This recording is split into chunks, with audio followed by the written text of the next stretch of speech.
Pemirsa, demikian tadi rangkaian informasi penerapan PSBB di berbagai wilayah. Selanjutnya kita akan informasi penerapan larangan mudik di mana penjagaan ketat masih berlangsung di sejumlah lokasi. Apakah masih ada pelanggaran hari ini? Kita akan langsung bergabung dengan Mahathir Muhammad di Tol Cikarang Barat, Kabupaten Bekasi, Jawa Barat, dan Hasbioloh di Tol Cikupa, Tangerang, Banten. Kita akan ke Tol Cikarang Barat terlebih dahulu. Mahathir, apakah masih ada pelanggaran yang terjadi hari ini?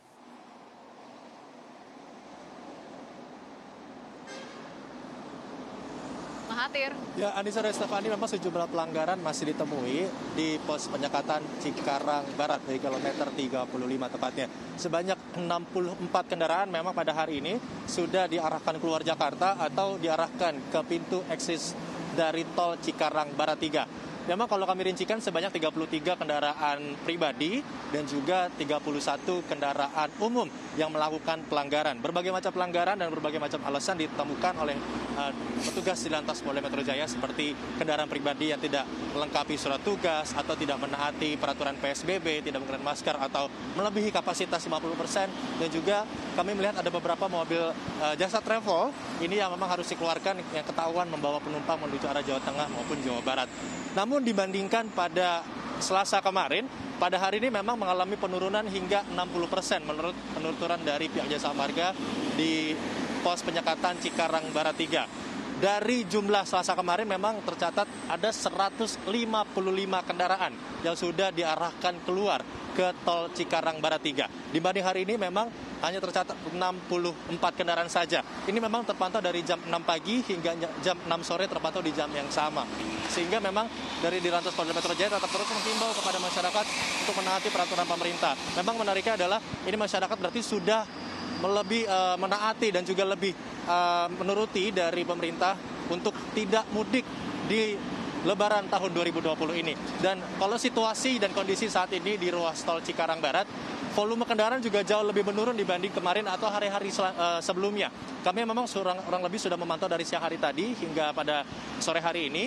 Tidak terjadi kepadatan dari kilometer 25 hingga kilometer 35 tepat kami mengabarkan saat ini.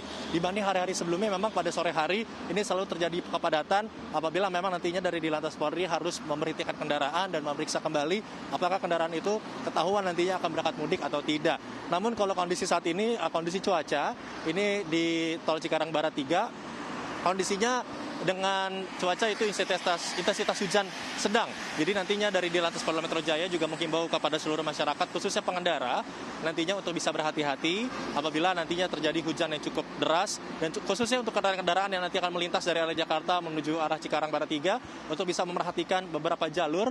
Untuk mobil golongan 1 atau mobil pribadi bisa mengambil jalur paling kiri, dan untuk mobil kendaraan golongan 2 ke atas seperti truk atau bis pengangkut penumpang ini bisa mengambil jalur paling kanan agar nanti polisi dapat atau di Lantas Polda Metro Jaya akan dapat lebih mudah sehingga nantinya tidak terjadi kepadatan yang menumpuk di ruas tol Cikarang Barat 3. Untuk sementara itu kembali ke Anissa dan Stefani.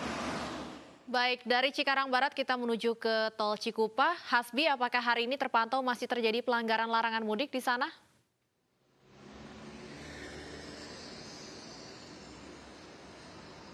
Ya baik, Anissa dan juga Stefani, saat ini saya berada di Tol Cikupa, dan jika berbicara mengenai berapa jumlah pengendara yang melakukan pelanggaran baik itu bus travel maupun juga kendaraan pribadi. Dan hari ini tentu masih ada pelanggaran, ada sekitar 18 pelanggaran yang dilakukan, 4 diantaranya dilakukan oleh kendaraan pribadi dan 14 sisanya ada dilakukan oleh bus travel dan juga travel gelap begitu yang melintasi Tol Cikupa menuju ke arah Merak dan juga ke daerah Banten. Sebelumnya tadi pada pukul 16 waktu Indonesia bagian Barat, Kakor Lantas Polri melakukan kunjungan langsung di mana mereka mengonfirmasi adanya penurunan dari hari pertama hingga hari ke-18 ini. Dan penurunan itu cukup signifikan, dan mereka juga mengatakan ada perpindahan pos penyekatan dari awalnya di kilometer 26 Bitung, Tangerang menuju ke kilometer 30 pintu tol Cikupa. Di sini mekanismenya agak berbeda, pemeriksaan terlebih dahulu akan dilakukan setelah mobil ataupun juga bus travel ini melintasi pembayaran tol, maka pihak kepolisian akan melakukan pemeriksaan secara intensif dan juga apabila mereka tidak memenuhi syarat dan tidak membawa surat dari perusahaan atau juga pelonggaran dari pemerintah yang telah diatur dari Undang-Undang Pemerintah tahun 2020 nomor 25, maka mereka akan diminta putar balik ke daerah Jakarta. Sementara untuk evaluasinya selama 18 hari, Kakor Lantas menyebutkan ada sekitar 4.000 pelanggaran yang dilakukan oleh pengendara menuju ke arah Merak maupun juga Sumatera. Untuk kendaraan pribadi itu masih mendominasi, sementara untuk kendaraan travel dan juga bus itu ada sekitar 220 kendaraan yang melanggar. Kemudian ini tentunya membuat pihak kepolisian menjaga ketat area di daerah Cikupa ini, dan tentu mereka menghimbau untuk tetap tidak mudik untuk masyarakat meskipun pemerintah sudah melakukan pelonggaran terhadap aturan-aturan yang sudah ada. Stefani dan juga Nisa. Terima kasih Hasbiolo melaporkan dari Tol Cikupa Tangerang, dan sebelumnya ada rekan Mahathir Mohamad dari Tol Cikarang Barat. Terima kasih teman-teman, selamat bertugas kembali. Hai kamu jangan keluar rumah dulu, karena ada bencana. Hei kamu jangan berkumpul dulu, karena lagi bahaya. COVID-19 sedang mengintai kamu, sahabat dan keluarga. Pemerintah beri himbauan untuk dilakukan, TNI Polri telah dikerahkan. Maklumat Kapolri telah larang berkumpul dulu, seharusnya kita indahkan.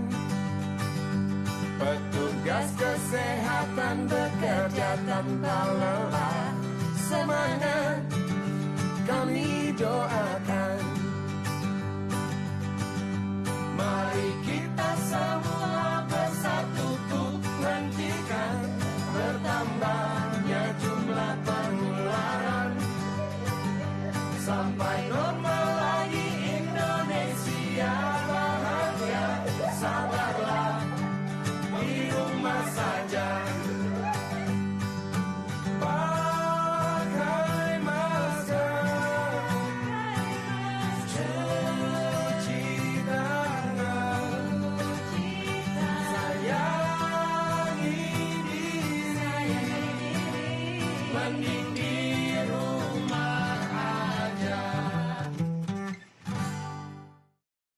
Pemirsa, hari ini kereta api luar biasa mulai beroperasi. Kereta api luar biasa hanya melayani 3 rute pulang pergi.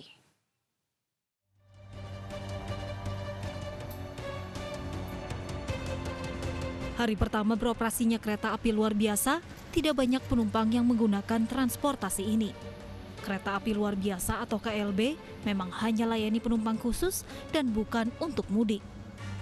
Penumpang yang boleh menggunakan KLB diantaranya pekerja di bidang pelayanan kesehatan, pertahanan dan keamanan, serta kebutuhan dasar.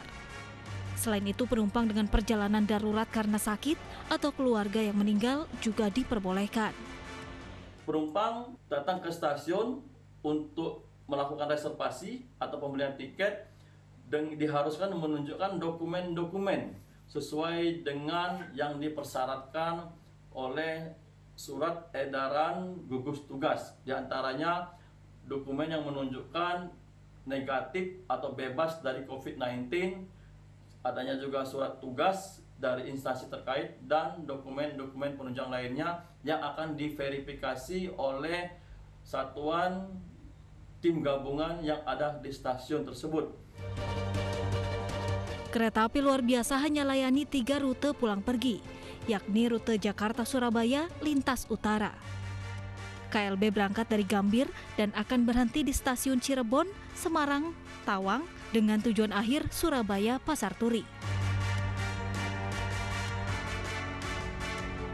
Terdapat juga rute Jakarta-Surabaya lintas selatan pulang pergi, yang berangkat dari Gambir dan turun naiknya penumpang di Yogyakarta, Solo Balapan, dan stasiun terakhir Surabaya Pasar Turi. Sementara untuk rute Bandung-Surabaya pulang pergi akan berhenti di Yogyakarta dan Madiun untuk tujuan akhir Surabaya Pasar Turi. Kereta luar biasa akan beroperasi 12 hingga 31 Mei 2020 dan tiket sudah dijual sejak Senin kemarin.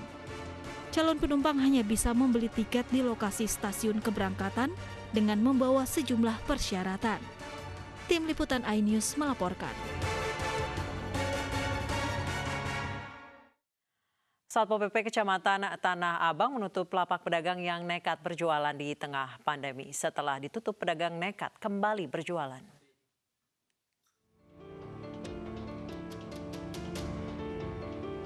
Belasan anggota Satpol PP siang tadi menutup sejumlah lapak pedagang di kawasan Tanah Abang, Jakarta. Sebagian besar lapak yang ditutup adalah penjual pakaian. Petugas tidak memberikan sanksi bagi pedagang yang melanggar dan hanya memberi teguran serta mencatat data pedagang. Ya habis gimana kalau kita nggak dagang mau makan dari mana? Penghasilannya cuma dari topi. Sedangkan kalau nggak ada pemasukan sama sekali kita nggak bisa berbuat apa-apa. Tidak berlangsung lama setelah ditutup Satpol PP, sejumlah pedagang kembali nekat berjualan. Dari Jakarta, Tim Liputan iNews melaporkan. Gubernur DKI Jakarta mengeluarkan pergub yang berisi sanksi bagi pelanggar PSBB. Warga yang tidak menggunakan masker akan mendapat sanksi berupa denda sebesar Rp250.000. Penggaran. Pengendara motor ini diberhentikan petugas lantaran tidak menggunakan masker. Setelah mendata, petugas pun memberi surat teguran. Maskernya ketinggalan atau gimana, Mas? Ketinggalan di tempat kerja. Ketinggalan. Oh, di tempat kerja. Berarti dari semalam masih di tempat kerja ya? Iya, malam. Saat ini penindakan bagi pelanggar PSBB masih berupa surat teguran. Nantinya saat Pemprov DKI Jakarta selesai mendistribusikan masker ke sejumlah wilayah, maka denda akan diterapkan.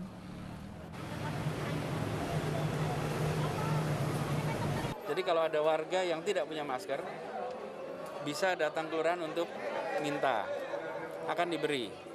Lalu pembagian masker juga sebentar lagi akan tuntas. Sesudah tuntas, baru nanti sanksi denda itu diterapkan. Sebelum tuntas pembagian masker, sanksinya bentuk peringatan. Kan ada sanksinya bentuknya peringatan tertulis. Peraturan Gubernur DKI nomor 41 tahun 2020 tentang sanksi bagi pelanggar PSBB akan menjadi landasan hukum bagi petugas. Pemprov berharap masyarakat disiplin dalam menerapkan PSBB. Dari Jakarta, Tim Liputan iNews melaporkan. Sementara itu, pemirsa, jumlah pasien positif corona di Indonesia mencapai total 14.749 orang. 3.063 diantaranya sembuh, sementara 1.007 orang meninggal dunia. Hari ini kita sudah melakukan pemeriksaan untuk 165.128 spesimen. Dari kasus sebanyak 119.728 orang. Hasil positif akumulasi adalah 14.749 orang, di mana dari 14.749 orang, diantaranya kita dapatkan dengan melalui real-time PCR 14.557 orang dan tes cepat molekuler 192 orang. Hasil negatif akumulasi adalah 104.979 orang. Ini yang perlu kita pahami bahwa inilah data-data yang kita miliki. Kasus yang kita dapatkan konfirmasi COVID-19 ini adalah naik sebanyak 484 orang, sehingga menjadi 14.749 orang. Kasus sembuh meningkat 182 orang, menjadi 3.063 orang. kasus meninggal 16 orang sehingga menjadi 1.007 orang. DPR mengesahkan peraturan pemerintah pengganti undang-undang mengenai kebijakan keuangan negara untuk penanganan corona menjadi undang-undang. Rapat digelar dengan protokol corona.